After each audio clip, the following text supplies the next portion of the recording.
First, let me thank the organizers for the opportunity to speak at this very interesting conference with so many colleagues whom I respect so much. My topic, like that of my colleague Milan Hulmák, refers to the codification of civil law in the Czech Republic. I will thus take the liberty of following up on it. At the same time, however, I will focus on the reasons of the new codification.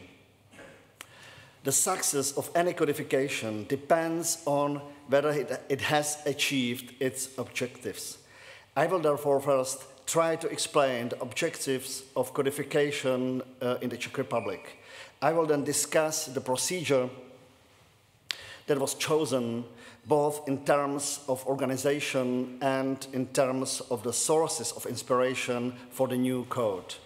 Finally, I will try to express my own opinion as to whether the objectives pursued have been achieved. In general, codifications are regularly produced for two reasons, which are fundamentally different. First, they can be a product of a continuous development. The state of society, legal practice, and legal doctrine slowly evolve over time, deviate from the existing written law, and there is a need to capture this pre-existing development in a new way in the written law. The second reason for adopting a new code is to change the existing legal order. In this case, a new code is an instrument of change, and we have already heard that was the Czech case. It should be emphasized that every change comes with costs. And in the second situation, so if the new code is an instrument of change, the costs associated with the new codifications are considerably higher than in the first case. Not only you cannot use the old case law, but try to look at it through the eyes of a practicing lawyer. He is in a very difficult situation. In addition to the daily routine that earns him a living, he has to learn the new law in a similar way to what he used to do in the law school, but now without any support of his teachers. So why did the Czech Republic need a new civil code? The Czech Republic had already had 3 civil codes before 2014. Since 1811, the Bohemian lands, it means Bohemia, Moravia, and the part of Silesia, had the old Austrian General Civil Code, ABGB, as we already heard. Then, after the World War II, when the communists came to power, a new civil code was adopted in 1950 to reflect the new social conditions. Then, in the early 60s, the communists believed that socialism has won in Czechoslovakia, thus they adopted another socialist civil code in 1964. And it was already the third one. This was supposed to be a model code for a socialist society, and it was indeed the inspiration for the civil code of the German Democratic Republic from 1975. But that's not enough. It can be even said that the Czech Republic had not 3, but 5 civil codes by 2014. Before 1990, Czechoslovakia had 2 codes in parallel, both of which acted as civil codes. One, the real civil code of 1964 for internal relations, and one for when the Czech law of obligations was applied in international trade. It was so-called International Trade Code. And then, after 1989, the civil code was amended to such an extent that it was practically a new code. And That I'm not counting the finished draft of a new civil code of 1937, which was never implemented because of the emerging war situation. This proposal didn't want to reshape existing law, that was the ABGB, but only to modernize it, to make a facelift, and to introduce it uniformly throughout Czechoslovakia.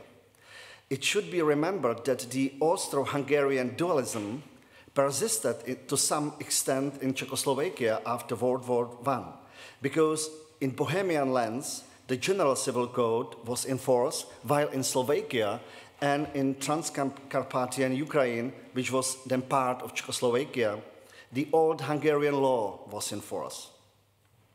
I particularly mention this 1937 proposal because it was also of great importance for the present codification. So if we look at the last 100 years in the Czech Republic in this way, so we can say that a civil code of some kind has been prepared almost continuously. So 5 civil codes are not few. Actually, it's already quite a lot. So why a 6th one? The main reason was the 3rd code of 1964. It was completely devastating effect on the Czechoslovak civil law. Its authors tried first to differentiate between socialist law, differentiate the socialist law from capitalist law, and create a completely new socialist code for a socialist society. And second, they tried to simplify it and remove legal complexities so that no special legal knowledge was needed to understand it. So the aspiration to differentiate the Czechoslovak civil law from capitalist law led to the modification or even elimination of a number of classical institutes and their replacement by completely new ones. For example, the civil code didn't know the category of the law of obligations. You cannot imagine that. It knew more categories of the right of ownership as it was customary in socialist law. But the Czechoslovak law didn't know the pledge.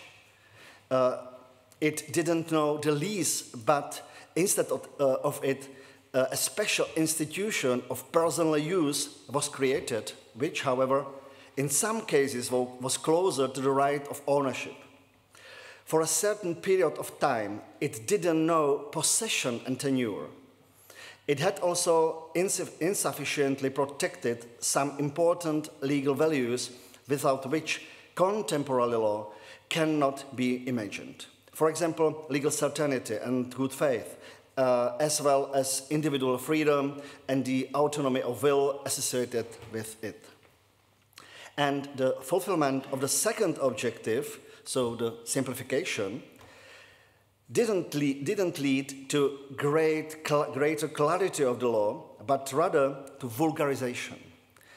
This can be demonstrated, for example, by the fact that the regulation of the obligations between citizens, today we would say C2C relations, was contained in a mere 27 paragraphs.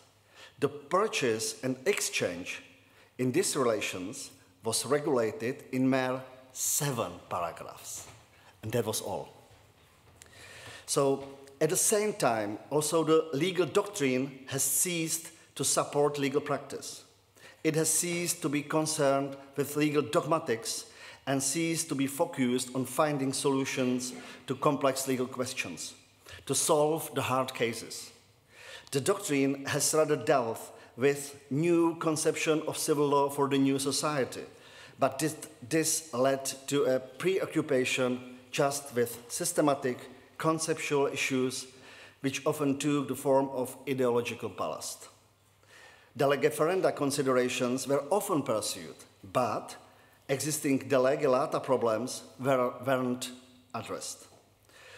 To illustrate it, the first major commentary on the code from 19 1964 was published more than 20 years later in 1987, and this major commentary had only 2 small format volumes. Also, teaching in law schools was largely an ideological preparation. Detailed knowledge of the law wasn't acquired by the graduates. Czechoslovak Civil Code remained in this state also after the so-called Velvet Revolution in 1989. It was quite clear that it could not be a functional code for a free society with a market economy. It was therefore necessary to amend the Civil Code almost immediately to restore so normal private law. The change had to be prepared quickly, practically in little more than 1 year. It was decided not to return to the law in force before the communists came to power, so to ABGB, unfortunately, in my opinion, but to provisionally fix the existing legal order and work on a new comprehensive codification. Therefore, a major amendment to the 1964 Civil Code was adopted in 1991. This change brought civil law back closer to the classical model of private law. For example, it returned some classical institute we have lost before. It was clear from the outset that this was a temporary, provisional change pending the adoption of the new Civil Code. But this lasted more than 20 years. In addition to the major amendment of the Civil Code, also the Commercial Code was adopted, which also incorporated a distinctive regulation of the law of obligations that applied specifically to commercial relations. Thus, the law of obligation was regulated in 2 ways. One for B2B relations, it was the Commercial Code, and one for other relations, it means B2C and C2C relations. Thus, there was, for example, a double regulation of purchase contract, double regulation of war contract, the mandate contract, contractual penalties were regulated twice, etc., etc. The differences were often significant, but at the same time without any reason for the different regulations. The difference was often simply due to the fact that the 2 codes were drafted by different groups of lawyers who didn't communicate with each other in the hectic post-revolutionary period. And this exactly was the situation in which the new Civil Code was created. So what we expected from the new Civil Code: first, return to classical private law, provide a rational solution to legal issues, provide an appropriate basis for further development. The codification process, which subsequently led to the adoption of the current Civil Code, began in 2000 and lasted a little more than 10 years. With the preparation of the draft, as chief editor was entrusted an academic lawyer, Professor Karel Eliáš, and also a so-called Recodification Commission was established to support him. The Recodification Commission was initially composed mostly of practitioners and academics who had received their education before 1990. They were rather suspicious of major transformation of private law. Then, after 2006, the Recodification Commission was substantially renewed and was supplemented by a number of younger lawyers who had received their education after 1990, partly with experience from abroad. These lawyers, and this also included me and colleague Milan Hulmák, logically lacked broader experience. However, we were willing to make a more significant transformation. The main source of inspiration for the new law was the draft of Civil Code of 1937, in effect, so the General Civil Code. However, it was clear that it could not be taken over completely. For example, the old family law regulation could not be used as a basis for the new code. Contract law was taken over in many aspects from the previous commercial code, and it follows that the draft Civil Code of 1937 inspired in particular the law of property and the law of succession. Ad hoc inspiration was also sought in a number of other legal systems. It was already mentioned from the German BGB, Italian Codice Civile, Quebec Code Civil, or from the Dutch law. The code was finalized in 2009 and passed in 2012. Its enactment was really not easy, and it must be admitted that the new code was adopted against strong opposition from the legal practice. It was because after a certain period of time, the willingness to change began to decrease substantially. The system had become entrenched, at least routine situations were handled perhaps imperfectly, but predictably. And after 20 years, a practicing lawyer in routine situations usually knew what to advise to clients to do or how to decide a standard case. Logically, the practice didn't want to get used to a completely new law. Actually, I can say it was a miracle that the code was adopted. So, my evaluation of the new code. It is clear from the above that in the Czech Republic, the new code was not a smooth culmination of continuous development, but was intended to be an instrument of change, an instrument for completing the transformation of private law in the Czech Republic. But it was also an instrument for correcting the problems caused by the rapid change after 1989, in particular the double regulation of the law of obligations.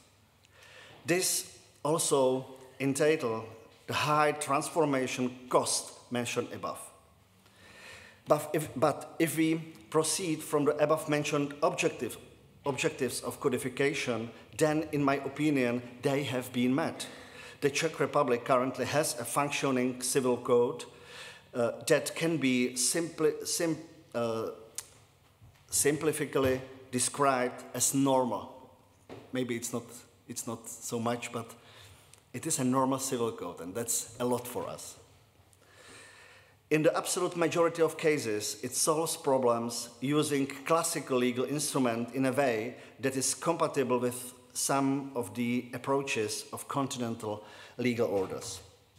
The method of adopting from more advanced legal systems, whether it was the pre-war Czechoslovak draft or contemporary foreign legal systems, it led to the creation of a law what is certainly of better quality than if it had been created purely by codifying the legal knowledge and experience of the Czech Republic at that time.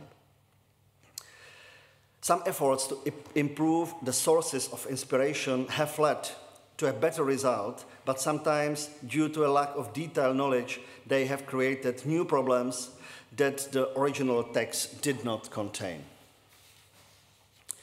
The new law had an enormous impact on legal doctrine.